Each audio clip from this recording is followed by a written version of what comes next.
Следовте во урбаните вести. Денеска и утре се прогласени за денови на жалост, поради тешката сообраќајка што се случи вчера попладне на патот Скопје-Тетово кај Карпалак. Прва Скопска изразува жалење и сочувство до семејствата на настраданите. Останете со нас, започнуваме со урбаните вести. 80% од медицинскиот персонал брзо и ефикасно подготвен за помош на повредените. Раководител на секторот за сообраќај во град Скопје е меѓу загинатите патници. Регионални форуми во Скопскиот плански регион. 2 смртни случаи од грип регистрирани оваа недела. Во посета на повредените лица во вчерашната сообраќајна несреќа кога автобус се привртен на автопатот Скопје-Тетово, денеска беа премиерот Зоран Заев и министерот за здравство Венко Филипче. Тие информираат дека во оваа болница се лекуваат 29 повредени лица. 6 повредени се во клинички центар и 2 пациенти се во Тетовската болница. Во несреќата има 14 жртви, а 7 лица се во критична состојба. Во градската општа болница 8 септември се лекуваат 29 повредени лица во вчерашната сообраќајна несреќа кога автобус се превртен на автопатот Скопје-Тетово. 6 повредени се во клиничкиот центар, а 2 пациенти се во Тетовската болница. Според информациите од министерот за здравство Венко Филипче, во несреќата има 14 жртви, а 7 од кои 4 во градската општа болница 8 септември и 3 во клиничкиот центар се во критична и тешка состојба, но се во стабилна здравствена состојба. Возачот на автобусот има телесни повреди и е пуштен на домашно лекување. Во посета на повредените во градската општа болница 8 септември дојдоа премиерот Зоран Заев, министерот за здравство Венко Филипче и вице-премиерот за европски прашања Бујар Османи. При денешната посета премиерот Заев изјави дека од вчера и денеска сите државни служби се ставени во функција постојано во грижа на повредените. Премиерот истакна дека станува збор најмногу за млади луѓе и се заблагодари на градската општа болница, клиничките центри, сите други јавни институции во Скопје, Тетово, Гостивар, на полицајците, на пожарникарите, на сите други јавни служби кои им се нашле на луѓето во напорите за спасување човечки животи и итно помагање. Тој истакна дека ова е огромна трагедија која ја обви во тага целата наша земја. Сакам да искористам приликата да се заблагодарам од името на владата до солидарност и хуманоста на нашите сограѓани од селото кои што претрчаа во првиот момент и буквално покажаа човечност, големина, дека се уште има луѓе и навистина нивната помош, веројатно за голем дел од луѓето било и од пресудно значење. Тоа е сериозна хумана порака до сите граѓани и искрено сме благодарни до овие наши сограѓани, пред се до младите момчиња кои што беа таму веднаш на несреќата и помагаа со се што можат. Сакам да ја споделам ова голема тага која што има целата јавност во Македонија. Нашиот фокус е кон повредените, но и кон подршка на семејствата на загинатите. Владата е подготвена да помогне во се што треба за повредените, секако и за семејствата на загинатите. Навистина огромна трагедија која што обви во тага целата наша земја. Сочувство до семејствата на загинатите и благодарност до локалното население кои први им пружија помош на преживеаните, изрази министерот за здравство Венко Филипче. Тој истакна дека итната медицинска помош реагирала исклучително брзо, на ефикасен професионален начин, биле на лице место и дале прва помош. Тој се заблагодари за помошта од страна на приватните здравствени установи Систина и Неуромедика, кои им излегле во пресред со нивните амбулански возила и ги транспортирале пациентите, најголем број во градската општа болница 8 септември. Се прими огромен број на пациенти за многу кратко време, се направи тријажа и се сместија во соодветните одели за лекување, како тука, така и во клиничкиот центар во Скопје.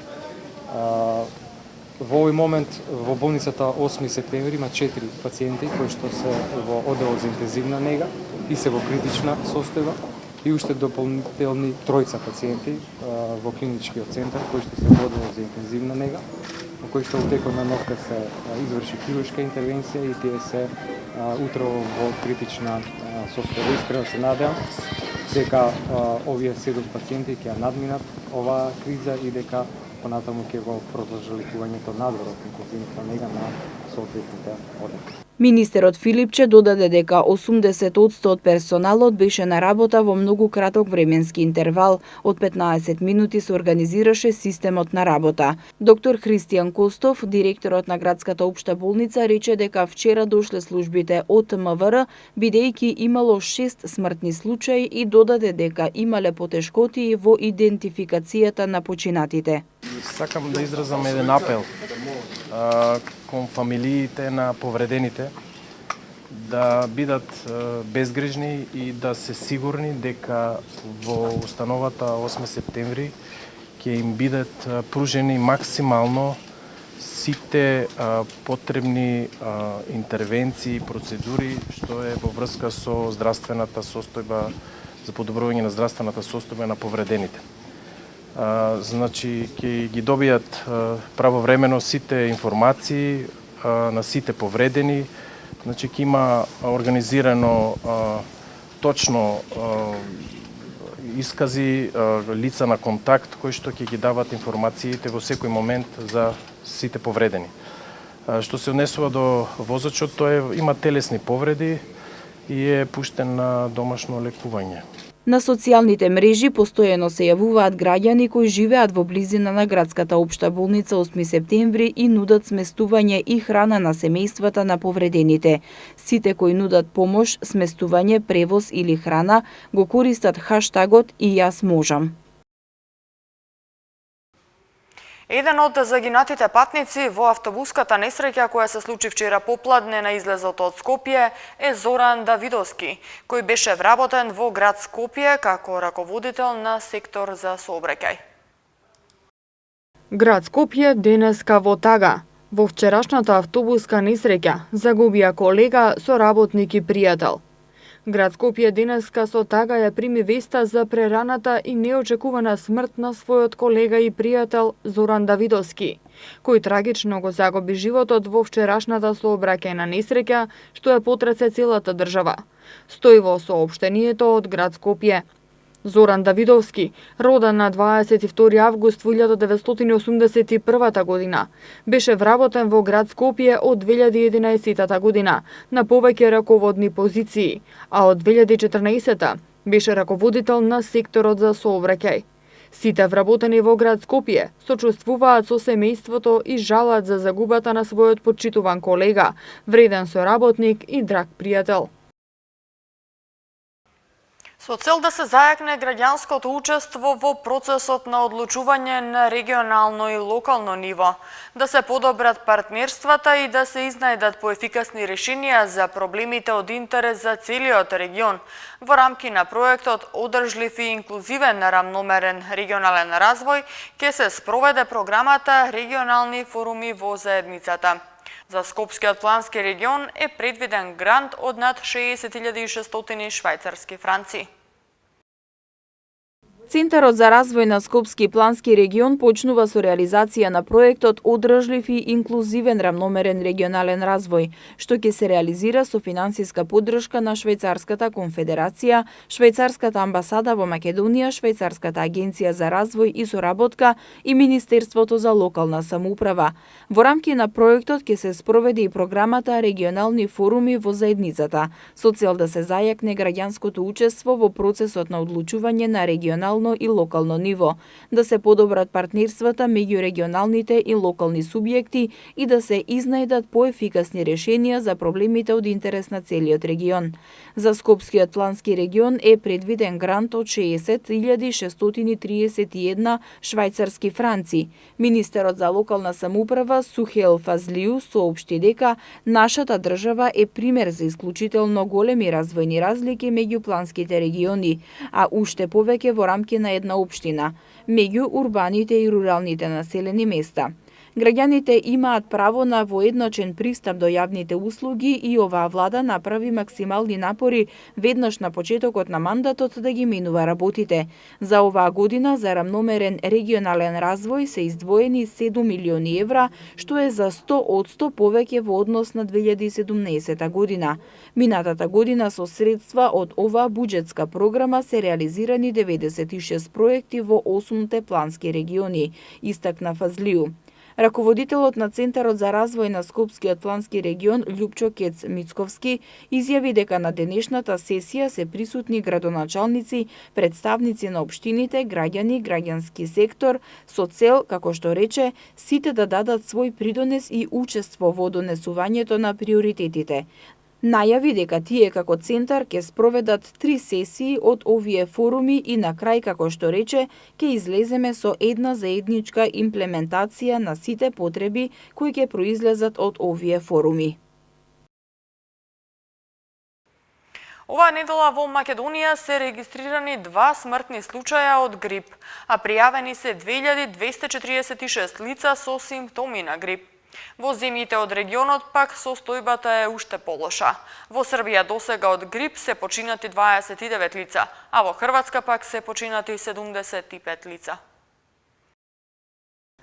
Во текот на шестата недела од 2019 година, во Република Македонија пријавени се 2246 случаи со симптоми на грип, што е речиси 80% изголемување во споредба со минатата недела. Во текот на оваа недела регистрирани се 2 смртни случаи асоцирани со грип. Се работи за лица на возраст од 5 и 25 години од Скопје и Охрид, кои биле хоспитализирани на клиниката за детски болести Скопје и Карил. Кај починатите лица утврдено е присуство на коморбидитети.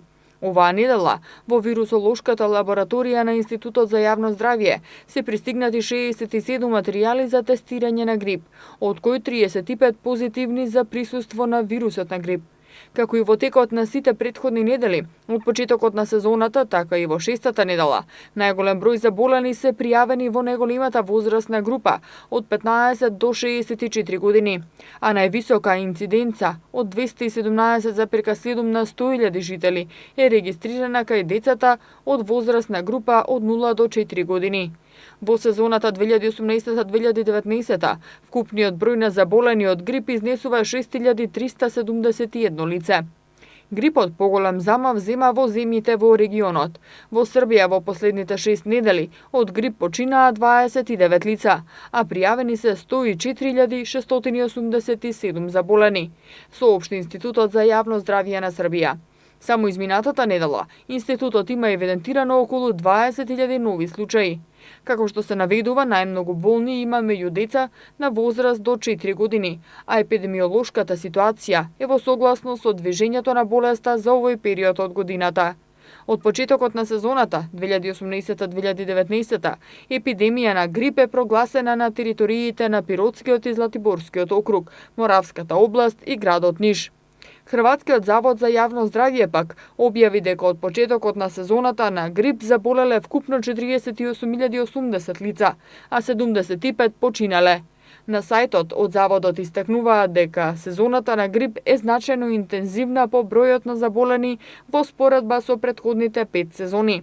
Досега се регистрирани 75 смртни случаи, додека во сезоната 2017-2018 беа пријавени вкупно 29 смртни случаи. Бесплатното чипирање на домашни миленици трае до 31 март. Цените на становите во Скопје во 2019 ќе останат стабилни. Свети Трифун, иако живеел само 21 година, имал исклучително интересен живот. Бесплатното чипирање на домашните миленици трае до 31 март. По завршувањето на кампањата, Агенцијата за храна и ветеринарство ќе спроведе зајакнати контроли за да провери дали собствениците извршиле регистрација на милениците, а доколку не го сториле тоа, покрај чипирањето ќе платат и казна.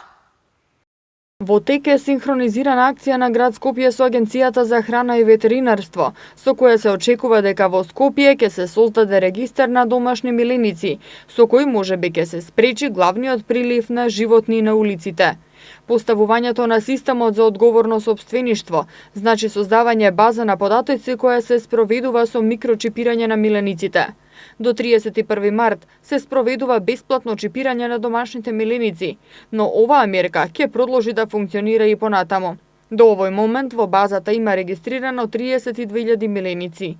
Целта на кампањата е заштита и благосостојба на животните, намалување на бројот на кучиња скитници, како и поттикнување на одговорно сопствеништво. Аплицирањето на чипот е бесплатно во рамки на кампањата на Агенцијата за храна и ветеринарство за бесплатно чипирање домашни миленици, која започна на 1 септември лани. Микрочипот содржи бројче и преку него практично се обезбедуваат основните податоци на миленикот, што овозможува негово следење. Исто така, ветеринарната струка на овој начин ќе знае колку животни има и кој е сопственикот. Чипирањето исто како ние граѓаните што имаме матичен број. Значи, основно е да се спроведе према закон за идентификација и регистрација на миленици. До сега се спроведе во Македонија, првен беше за крупна стока, значи ушните маркички што ги гледаме, кај крупна стока, кај миленици имат друг по-софистициран значи облик, тоа е чипот. Тоа е мала чип електрода со уградое подкожно и основна цел е значи да се прво, значи како држава да имаме точна информација за број на миленици и точно да се знае на кој миленик кој е собственик и со тоа собственикот да си преземе одговорност кога ќе земе значи миленик да се грижи за него, не само да се земе за тренутно моментално задоволство и после да нема. Значи секој еден што зима миленик со тоа е должен, значи има одговорност да се грижи до крај на живот за него. Во моментов се работи на сет мерки за решавање на проблемот. Сите општини се задолжени да достават програми за контрола на популација, а направени се измени и во Законот за заштита и благосостојба на животните, кој е пратен во Секретаријатот за законодавство. И со него ќе се регистрираат одгледувачниците, со цел да се регулираат несаканите потомства и лицата кои ги напуштаат своите миленици. Ветеринарите упатуваат апел до сите сопственици да побрзаат да извршат оваа обврска за својот миленик која истекува наредниот месец. Согласно кампањата, освен чипирање на милениците, сопствениците ќе треба да платат 120 денари за пасош за домашен миленик, што ќе може да го потребат при патување надвор од државата.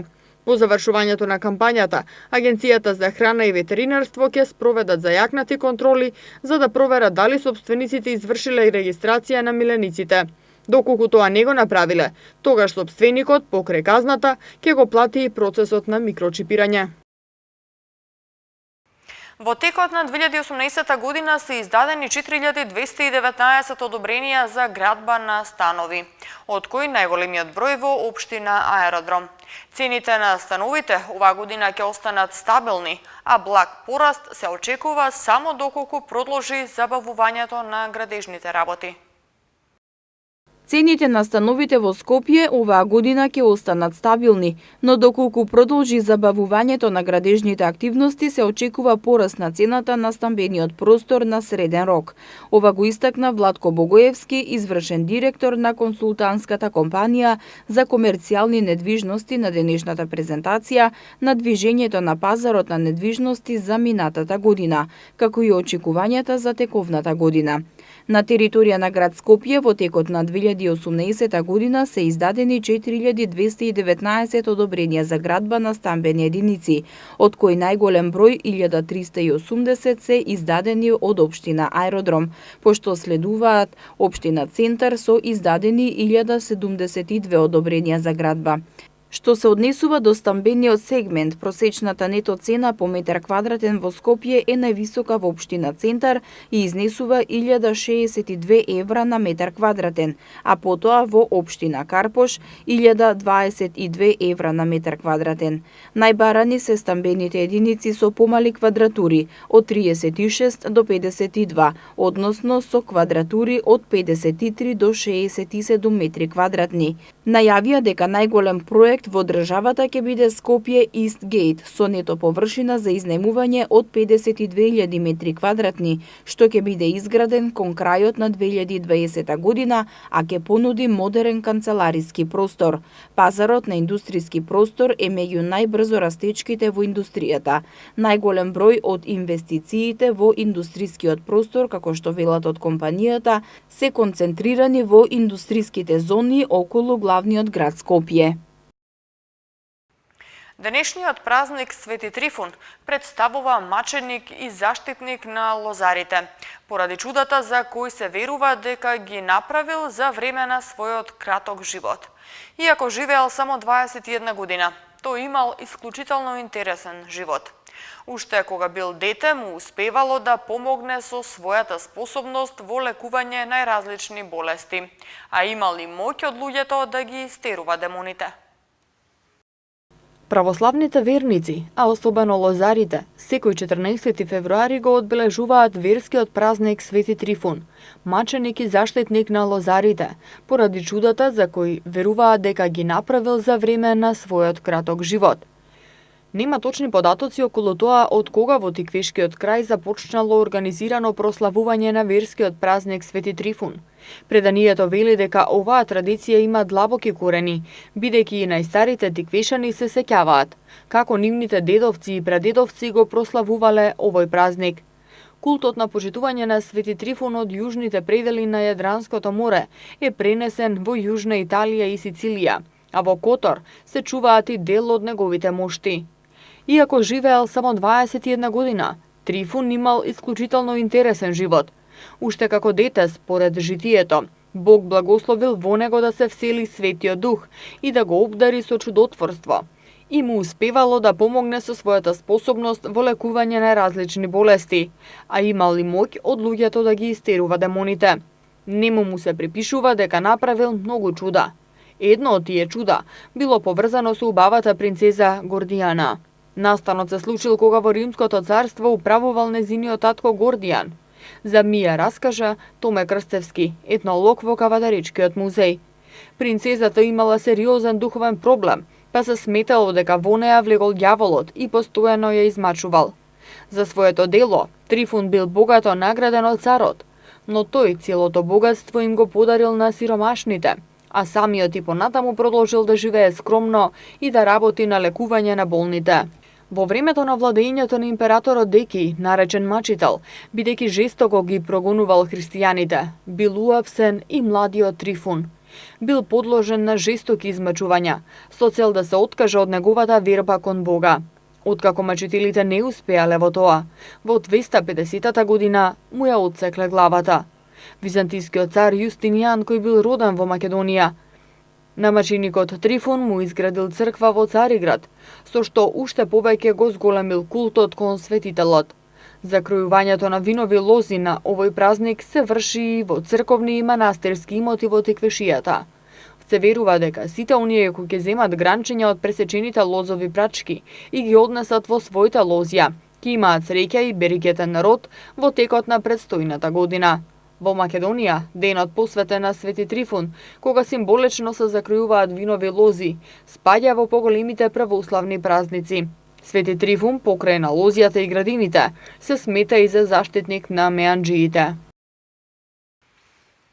Утре ќе има локални врнежи од снег. Од сабота следува период на претежно сончево време со пораст на дневната температура. Во Скопје утре температурата ќе достигне 8 степени. В сабота ќе се движи од -3 до 10, недела од -4 до 12 и понеделник од -3 до 10 степени. И уште една информација за крај, која се однесува за жителите на општина Аеродром. Дел од корисниците лоцирани на улицата ново проектирана 2 во реонски центар Аеродром. Утре од 9 часот ќе имаат прекин во водоснабдувањето поради изведување водоводен приклучок на оваа улица. Корисниците ќе бидат без вода се до завршување на интервенцијата. Ова е последната информација, ви благодарам на вниманието. Повеќе информации има на нашата веб страна matama.mk. Пријатно!